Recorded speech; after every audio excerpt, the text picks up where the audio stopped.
80 کی دہائی میں ہم نے کولڈ وار لڑی لیکن چائنا سے ہمارے تعلقات خراب نہیں ہوئے۔ 9/11 کے بعد 10-20 سال ہم نے امریکہ کو یہاں اس خطے کے اندر سپورٹ کیا لیکن ہمارے چائنا کے ساتھ تعلقات خراب نہیں ہوئے، تو ہمیں بیلنس کرنا آتا ہے۔ اس کے ساتھ ہی ہم یہ دیکھ رہے ہیں کہ انڈیا کی جو مارکیٹ ہے، چائنا چاہتا ہے کہ انڈیا کی مارکیٹ کو ایکسپلائٹ کرے۔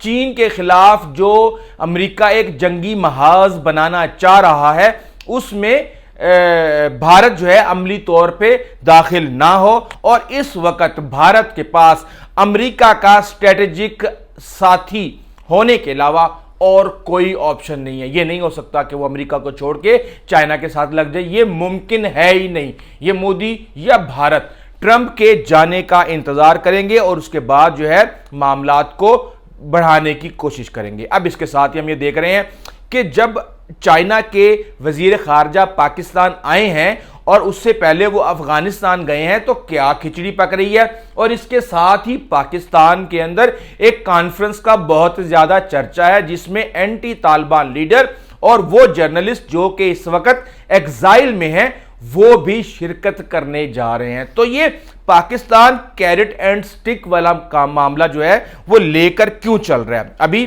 فوری طور پہ بھارت کے اندر فرٹیلائزر امپورٹ کی جائے گی، اس کے ساتھ ہی ریئر ارتھ منرلز بھارت کو دیے جائیں گے، کچھ ٹیکنالوجی بھی دی جائے گی، تو اس حوالے سے برف اس حد تک تو پگھل چکی ہے۔ لیکن اس کے ساتھ ہی پاکستان کی طرف سے یہ کہا گیا ہے کہ پاکستان اس خطے کیا مقدر بدلنے کی صلاحیت رکھتا ہے۔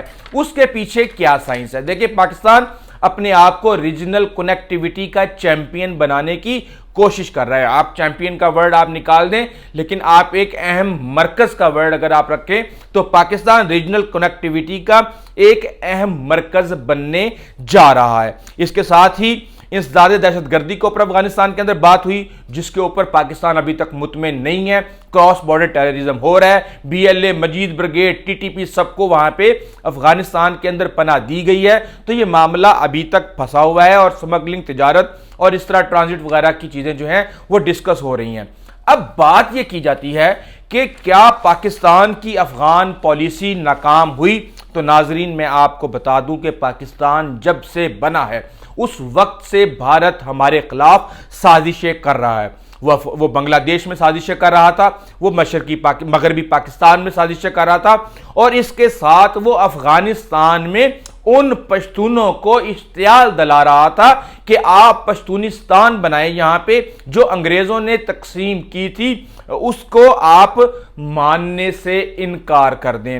دیکھیں، ایک بات کو سمجھنے کی ضرورت ہے اور اس کے بعد سے ہم یہ دیکھ رہے ہیں، لیکن میں اس سے پہلے آپ کو ذرا گریٹ گیم کا بتا دوں۔ دیکھیں، 1842 سے 1839 کے درمیان انگریزوں نے کابل پر قبضہ کرنے کی کوشش کی، ناکام رہے، 16,000 فوجی مار دیے گئے، صرف ایک ڈاکٹر، انگریز ڈاکٹر بچ کے واپس آیا اور وہ بھی پیغام لے کے۔ اس کے بعد 1880 اور 1878 میں ایک دوبارہ اٹیک کیا گیا اور پھر ایک معاہدہ ہوا کہ جو افغانستان کی خارجہ پالیسی ہے اس کو برطانیہ کنٹرول کرے گا، لیکن اس کے ساتھ ہی پھر 1893 میں ڈیورنڈ لائن کھینچ دی گئی اور اس میں ایک حصہ جو اس وقت پاکستان کا حصہ ہے پشاور سے لے کے آگے تک، وہ انگریزوں نے بر صغیر میں شامل کر لیا، اور پھر جب بر صغیر تقسیم ہوا تو یہ پاکستان کے حصے میں آ گیا۔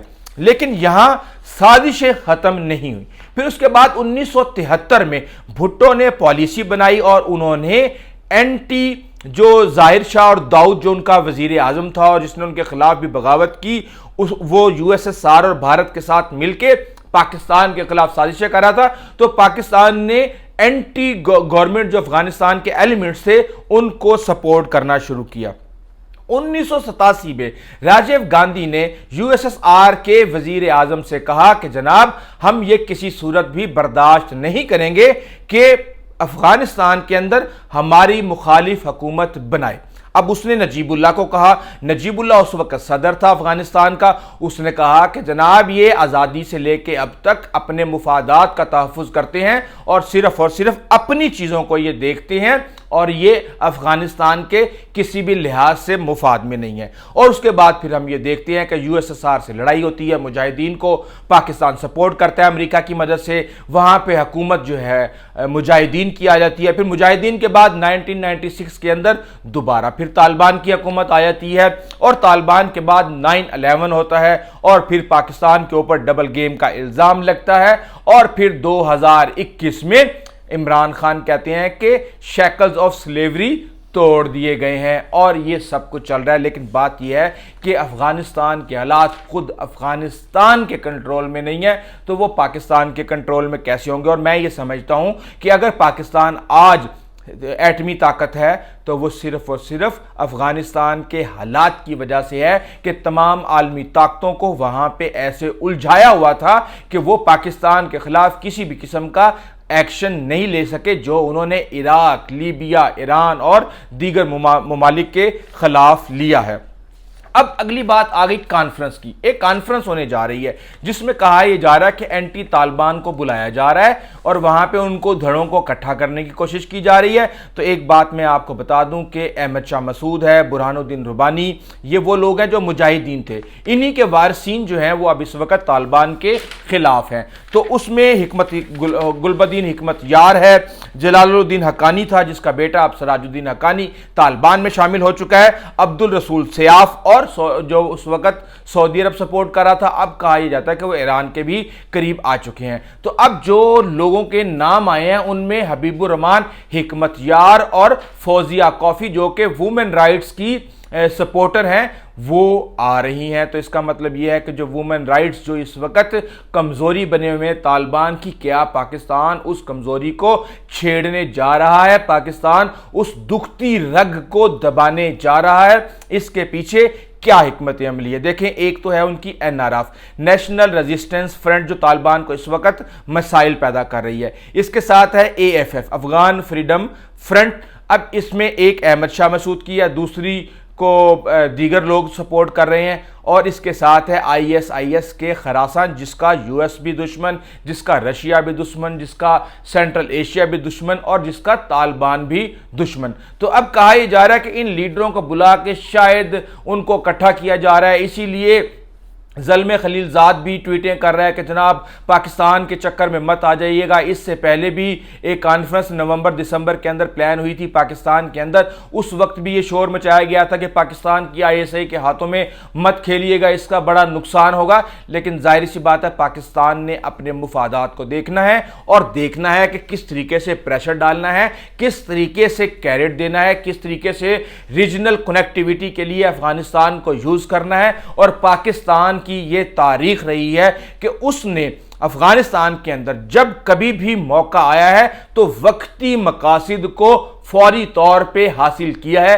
یہ ایک الگ بات ہے کہ لانگ ٹرم میں جا کے اس کے کئی دفعہ نقصانات ہوتے ہیں، کئی دفعہ فائدے ہوتے ہیں، لیکن ظاہر سی بات ہے کہ انسان کو ابھی دیکھنا صرف وہ چیلنج ہے جو اس کے سامنے کھڑا ہوا ہے، اور پاکستان بھی اس وقت صرف وہ دیکھ رہا ہے جو اس کے سامنے کھڑا ہوا ہے چیلنج، اور اس کو ڈیل کرنے کی کوشش کر رہا ہے۔ اس وقت یہ صورتحال ہے، باقی اس حوالے سے ہم آپ کو اپڈیٹ کرتے رہیں گے۔ ابھی تک کے لیے اتنا ہی، آئندہ تک اجازت دیجیے، اللہ حافظ۔